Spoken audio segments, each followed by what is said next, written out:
Okay then my friends, we've covered the basics now about how to make tests and run tests, but so far we've been making those tests after the function we're testing has already been created, and that's fine. A lot of the time I'll do that for functions that already exist in my code base, but another approach that I want to cover in this lesson is to write your test for a function first, have them fail initially, and then flesh out the function logic as you go to make the test pass. And this is called test-driven development because the tests are driving the development of the code. And one of the benefits of working this way is that we get to document from the very beginning exactly what should be expected from a function without having to worry about the current implementation of it. Another big advantage of writing tests first is that it encourages you to think carefully about the function's design and behavior before you even start writing the code for it. You think about edge cases, bad input errors, and all of that stuff right from the start. Also, by writing the test first, you end up with a built-in safety net, I guess, for your code, whereby every time you make a change or add new features later, you can run your tests and instantly see if you've broken anything. And finally, I think test-driven development helps you write code that's more modular and easier to maintain because it naturally pushes you to separate concerns a little bit. So functions become smaller and more focused since each one needs to be tested in isolation. And this is what I alluded to at the start of the course when I said, I think learning how to test your code naturally improves your general coding skills because you start to think like this. Anyway, now let's try this test-driven approach by working on a brand new function. Okay then, I've already prepped a brand new file up here in the source directory called createcards.js. And inside that file, I've just prepped a function called createCards, which takes in an object as an argument, which we destructure two properties from, suits and values. And both of those are going to be arrays of values. So the job of this function will be to take these suits like hearts, spades, clubs, and diamonds, for example, and the values like 2, 3, 4, 5, etc., and make 52 cards from them, like the 2 of hearts and the 4 of spades and so forth. Now, we've not added any of the logic inside the function yet because we'll be writing some tests first to outline the expected behavior, and then we'll be coming back here to add the logic as we go. So then, I've also created a new test file for this function called createcards.test.js, and inside this file I've imported the 3 functions we need from Vitest to make tests, as well as the createCards function as well, which we'll also need. I've also made a new test suite here called createCards, which is the name of the function. So now inside this suite, we can start making some new tests to outline how we'd expect this function to behave under different conditions. Now, when we're doing this, it's best, in my opinion, to start simple, outlining the general shape of things before delving deep into edge cases, invalid inputs, and so on. So let's start then by writing a test case using the it function, and we'll say it returns an array, because ultimately I want this function to return an array of cards, right? So then we'll also add the function as the second argument, and then inside that function, what do we need to do? Well, we need to invoke the createCards function first, and then check the return value. So I'll make a constant to store that return value in called cards, and I'll set that equal to the createCards function. Now remember, the function also takes in an object as an argument, which has a suits property and a values property. So I'm actually going to paste in a couple of constants up at the top of the describe block, which are going to be an array of suits and an array of values. And then we can use those whenever we need to make a call to the createCards function in any test in this suite. So the suits are just standard playing card suits, hearts, diamonds, clubs, and spades. And then the values run from ace all the way to king. So now then we can pass that object argument into the function call, and within that pass the suits and the values we just created. Okay, so now we're invoking this function and we're storing the return value in this constant, and now we need to assert what that return value should be. In this case, we want to say it should be an array, right?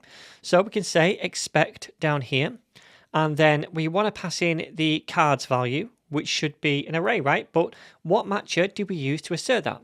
Well, before we used the to-be type of to check the return type, but the actual type of an array in JavaScript is an object. So we'd have to be checking for an object type, and that's a bit loose because an object could be a lot of things, and I specifically want to check that it's an array. So instead, we can use one of JavaScript's built-in array methods on the cards by saying array.isArray, and then we invoke that method and we pass the cards into it. And this method returns true if the cards value is an array and false if not. So now we just expect the value to be true, and we can use the to be matcher on this to say we expect that to be true. And that's it. We've now made the first test, which expects the return type from the function to be an array. So I'm going to save this now and then open up the test panel over here to see the test results. And if you don't see this new test over here, by the way, you'll just need to click on the refresh icon to pick up that new test, and then you can click on the play button to run the tests. But you can see on my screen that this test we just made is currently failing. And that's what we wanted, because we create the test first, and now we can go and edit the function if we wanted to make that test pass. So I've got the little eye icon toggled on, which means when I make code changes and save them, it's going to automatically, hopefully, rerun the tests for me. And now I'm going to head to the create cards function and update it so that the test we just made passes by making it return an empty array. And now when I save this file, we should see, hopefully, that when the tests rerun, we now get a pass for the first one we just made. Awesome. So there we go, my friends. That is test-driven development. We made a test, it failed, and then we updated the code to make it pass. Now, if you wanted, you could write several tests first and then update your code, or you could just make one or maybe two at a time and update the code as you go. And that's the approach we'll be taking in this lesson, because I think it gives us a good sense of progress and it makes everything a little bit easier to follow. So then, let's go back to the test file and make another test beneath the last one. And I'll use that it function again to do it, to say it creates a deck of 52 cards. And then, as always, we need that function as the second argument. Okay, so inside this function, the first thing we need to do is, again, invoke the create cards function and store the return value in a constant called cards, because we'll be testing the length of that returned array and making sure it's 52, which is the number of cards in a standard deck without jokers, right? So again, we'll pass in the suits and values we created before as the argument to this function call. And then down here, we can write an assertion. So we'll say expect and invoke it. And we want to pass in the returned cards value. Then we'll use a matcher that we've not seen yet called toHaveLength. And we can invoke this and pass in whatever number that we want. So I want to pass in 52. And this now says we expect the return cards array to have a length of 52. Now, again, if we save the file and rerun the tests, we should see that it currently fails, because at the moment we only return an empty array. So now we could go back to the create cards function and update the logic inside it to make sure that this latest test passes. So then the first thing I'll do is create a variable called cards and set it equal to an empty array to begin with. Now eventually we're going to return these cards at the bottom. So we want to make 52 cards inside here now, right? Now to do this, we need to loop through the suits first of all by saying for, and we'll say const suit in suits. And the reason we're doing that is because for each suit we want to create a bunch of cards, and therefore inside this we need another for loop to loop through the values. So we'll say const values in here, and const value in values, like so. And for each value now we have the suit as well, so we can create a card using this suit and value. So I just want to push each one to this array. So I'll say cards.push, and we'll push in a value which could be a template string. And we could say value of suit, and that would be like the 1 of hearts or the 2 of hearts as we loop through. And we're pushing each one of those strings then onto this cards array. So let's do that. I'm going to say $ curly braces, and we'll say value and then of, and then whatever the suit is. So again, $ curly braces, suit. And then we're returning those cards at the end. So if we take in 4 suits and 13 values, then that's going to be 52 cards at the end. All right, because 4 times 13 is 52. So let me save this now, and then we'll rerun the tests by clicking on this, and we can see that now it passes because we now have an array of 52 cards. Awesome. Okay, so now let's move on to the next tests, and before we do that, I just want to show you something. If we come to the test file where we declare the suits and values constants, and we change one of those, for example, we remove the number 2 from the values and then save the file, look at this. the test is no longer passing because we're no longer making those 52 cards because one of the values is missing. So that array length depends on the lengths of the input values, right? If the suits isn't 4 in length and the values isn't 13 in length, then the function won't make the returned array the correct length. Therefore, I think the next test that we should write should be to test the input values to make sure we handle scenarios correctly when invalid inputs or invalid input lengths are passed in. So let me just undo this change I made to the values and then save the file again. And now, down here, I'm just going to paste in the skeletons of 2 test cases. And then we're going to manually add some assertions to each one. The first one then says it throws an error if suits or values are not standard length. And the second one says it throws an error if suits or values are not arrays, because they need to be arrays for this function to work correctly. Okay, so now let's make some assertions in the first case and pass in some different lengths for the suits and the values. So I'll say expect down here and invoke it, and then I'm going to pass in a function which then calls the create cards function within it. And I'm wrapping the function call because we'll expect this to, at some point, to throw an error. Okay, so then we'll pass the object argument into this call, and for the suits value, I'll manually add an array of just a single suit, hearts. So that's the wrong length, right? And then for the values, we can just use the regular values we declared in the test suite. Now then, because this suits array is the wrong length, we're going to expect it to throw an error. So let's chain on the toThrow onto this. And then as an argument, we'll pass a regular expression, which is just /4/. And this regex means match against a 4 anywhere in the error message. And we've chosen 4 because we'll probably say something like the suits array should be 4 in length. All right, so now I'm going to duplicate this assertion onto the next line. And this time we'll pass in the correct suits, so we can delete this array. But for the values, we'll make a new array which contains just a couple of values like 1 and 2. And in this case, we'll still expect an error to be thrown, but we'll match against 13 instead of 4 because that should be the length of the values array. All right then, so let's move on to this one down here, and we'll create 2 more assertions. This one throws an error if suits or values are not arrays.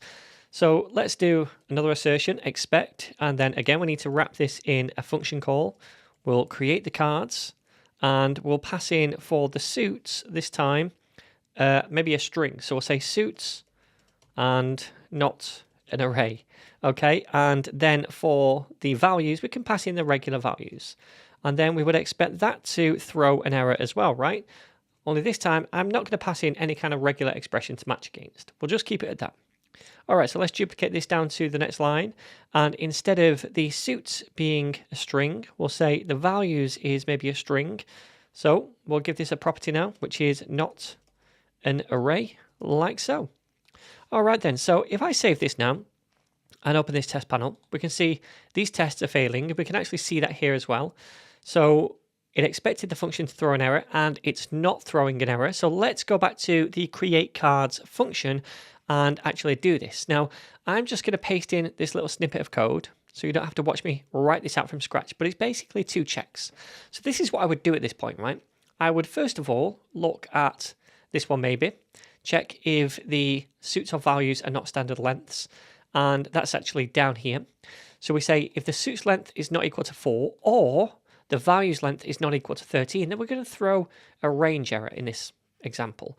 With this message, suits and values must be standard lengths 4 and 13. So this would match against that, right? Because we're just looking for 4 in this case and 13 in this case. We have one error for both of these. So then the next one says it throws an error if suits or values are not arrays. And we have another if check right here to check that. So we say if not array is array, and then pass in the suits, or the same thing for the values. So if either of these are not arrays, then we're going to throw a type error that says suits and values must be arrays. Okay, so now because it expects an error to be thrown in those cases, these should pass as well. So let me save this file now, and we can see the errors go away, and little green ticks are over here as well. We can see all the tests passing over here. Awesome. All right then, so it seems like we've got the basic behavior of the function in place, and now we can start delving a little bit deeper and being more specific about the return value, edge cases, and other stuff. So the next thing I want to do is ensure the card values inside the returned array are structured correctly as objects, where each one has a suit property and a value property. So I'm going to quickly come to the test file again and paste in the next couple of test cases without the assertion logic. And the first one of these test cases says it creates card objects with value and suit properties. Then the next one down here says it creates combinations of suits and values. So in the top one, we'll be doing a general test against the structure of each card in the returned array. And then in this next one, we'll be doing some random spot tests to see if certain combinations like, I don't know, the Jack of Hearts, for example, exists. All right then, so let's start with the top one by making a new constant called cards. And then we'll set that equal to the create cards function, and we'll pass in the suits and values we made earlier. Now, we want to test against just one of the cards in the returned array to make sure it's the correct structure. So we can make another constant now called sample, maybe, and we can set that equal to the cards, and then just grab the first item in that cards array at 0 index, or index 0 rather. So now we have a single card to test. Now, the first thing I expect from that card is that it should be an object, right? So I'll add an assertion down here that says expect, and we're going to pass in the sample card.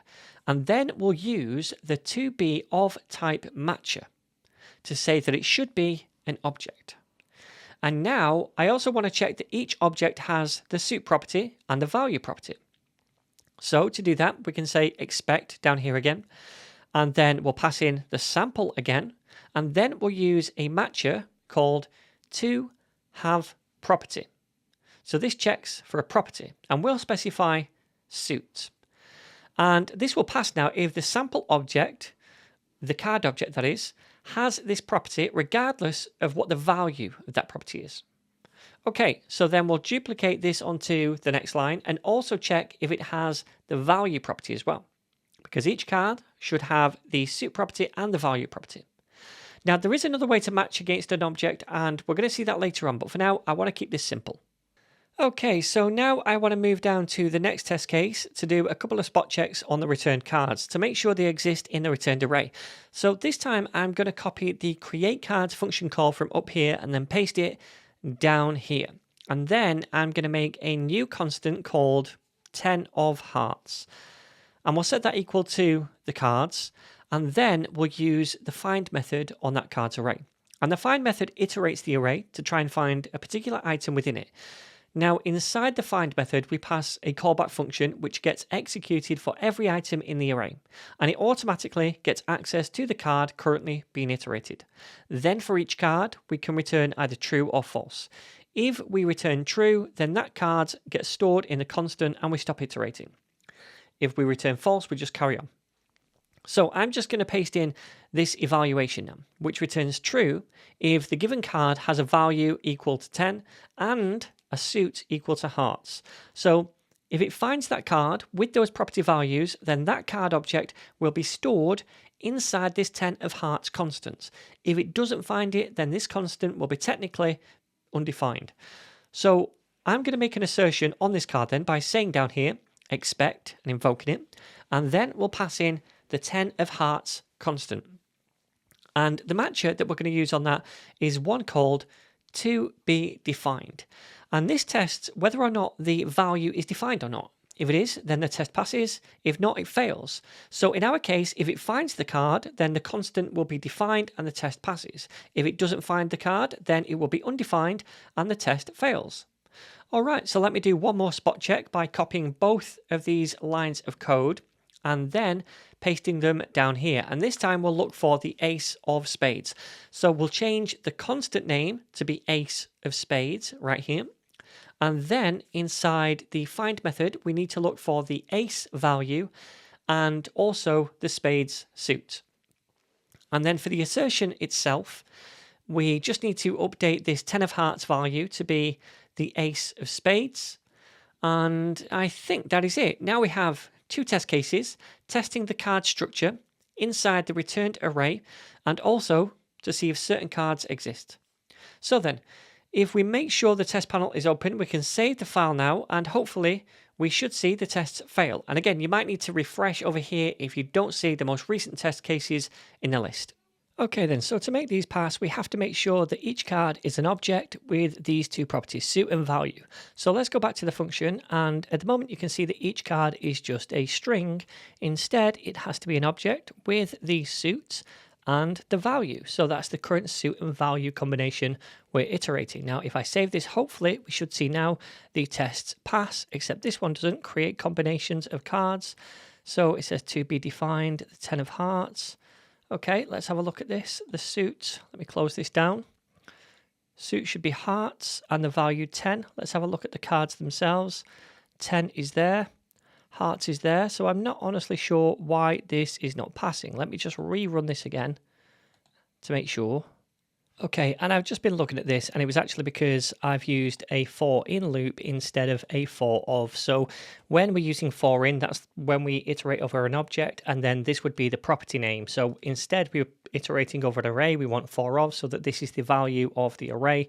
So that was my mistake earlier. We'll just change this to for of anyway, and save this, and hopefully, yep, let's see. I think all the tests are passing. Awesome.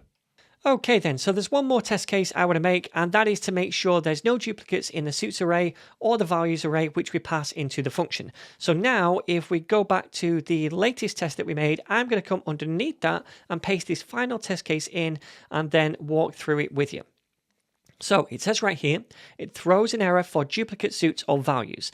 And inside this function, we have two assertions. The first one expects the function call to throw an error when we pass in a suits array that contains a duplicate. You can see right here, we've got two clubs, right? And the second one expects the function to throw an error when we have duplicates in the values array. And you can see in this case, instead of a king at the end, I've added another ace. So then in both of those cases, we're also expecting this word duplicates to be inside the error message somewhere, right? Now, if we save this file, then currently the test will fail. But now we can head back to the function itself and implement this functionality. Okay, so to do this, we're going to make a new if check underneath the other ones. And inside this check, we'll create a new set and pass in the suits argument, and then we'll assess, or rather access, the size property on that set. Then we want to see if that size is not equal to the suits.length. So a set is a collection of values, right? A little bit like an array, but it doesn't allow duplicates. So when we pass an array as the argument into a new set, it creates that set and removes any duplicate values when it does so. And that means if there was a duplicate in the array, there would now be less items in the set than the array because the set removes them. And so the size of the set, which is how many elements are inside it, would be different to the length of the suits array. Therefore, this statement would be true and we would need to throw an error. So let's do that inside the code block by saying throw new error, and we're going to invoke that. And for the message, we will say suit array contains duplicates. Because remember, we need to have that duplicates word in there somewhere for the test to pass. All right, so now let's copy this if check and paste it down below to check the values array for duplicates. And all we need to do is change the suits argument to the values argument in both of these places inside the check. And we also need to change it inside the error message as well. All right, so hopefully once we've done that and we save the file, we should see that now all the tests pass. All right, so there we have it. We have created a function using test-driven development where we outline the test first and then we code the function to make it pass those tests. Now for the rest of the series, we'll be doing probably a mixture of test-driven development and also writing tests after the functions have already been made. In the next lesson, we're going to learn how to write tests for asynchronous code.